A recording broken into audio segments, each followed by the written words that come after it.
Major ముగుంద్ Varadarajan ధైర్యం, దేశభక్తి, సేవా తత్పరతకు నిలువెత్తు ఉదాహరణ. చెన్నైలో జన్మించి చిన్ననాటి నుంచే దేశ సేవ పట్ల ఆయనకు ప్రగాఢమైన ఆసక్తి ఉండేది. చెన్నైలోని ఆఫీసర్స్ ట్రైనింగ్ అకాడమీ నుండి బాగా శిక్షణ పొంది రాష్ట్రీయ రైఫిల్స్ బెటాలియన్లో చేరి జమ్మూ కాశ్మీర్ ప్రాంతంలో ఉగ్రవాద వ్యతిరేక ఆపరేషన్లలో పాల్గొన్నారు.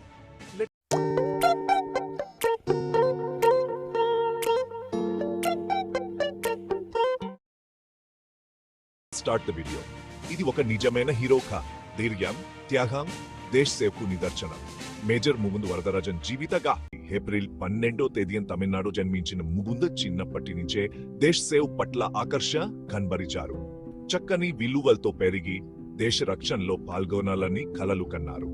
ఆ కలను నెరవేర్చుకోవడానికి చెన్నైలోని ఆఫీసర్స్ ట్రైనింగ్ అకాడమీలో శిక్షణ పూర్తి చేశారు.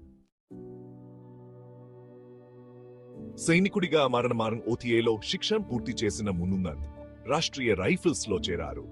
ఇది ప్రధానంగా జమ్మూ కాశ్మీర్ ప్రాంతంలో ఉగ్రవాద వ్యతిరేక కార్యకలాపాలు నిర్వహించే ప్రత్యేక విభాగం. ఆ విభాగంలో అతను తన సాహసం, సమర్థతతో మరింత పేరు తెచ్చుకున్నారు.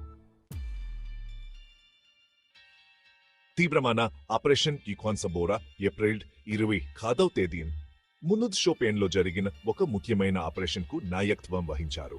ఇంటెలిజెన్స్ ద్వారా అక్కడ ఉగ్రవాదులు ఉన్నారని సమాచారం వచ్చింది. తన బృందంతో కలిసి ముందుకు కదిలారు.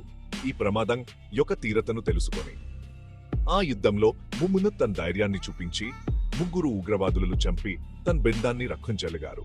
కానీ ఆ సమయంలో గాయాల పాలై ఆయన విరగతి పొందారు. తీవ్ర గాయాలతో ఉన్నప్పటికీ ముకుంద్ ఆపరేషన్ ను విజయవంతంగా పూర్తి చేసి కొద్దిసేపటికే ప్రాణాలు విడిచారు. అక్షరం భారతదేశానికి ఒక అమరవీరుడిని కోల్పోయినట్టే. భారతదేశం ఆయన త్యాగాన్ని గుర్తించి మేజర్ ముకుంద్కు మరణానంతరం అశోక్ చక్రం పురస్కారం ప్రదానం చేసింది. ఈ పురస్కారం శాంతి కాలంలో అత్యున్నత సైనిక సత్కారం. ముకుంద్ భార్య ఇందు మరియు తన చిన్న కుమార్తె అర్షేయతో మంచి జీవితం గడిపారు. దేశం మొత్తం ఆయన త్యాగానికి సలాం చేస్తూ కుటుంబానికి మద్దతుగా నిలిచింది. అర్షే తన తండ్రి త్యాగాన్ని దేశానికి గర్వకారణంగా నిలిచేలా చేస్తూ మేజర్ ముకుంద్ వరదరాజన్ గా దేశ సేవ, ధైర్యానికి, త్యాగానికి ఒక గొప్ప నిదర్శనం. ఈ రోజు ఆయన ఎందరో భారతీయుల హృదయాలలో సజీవంగా ఉన్నారు.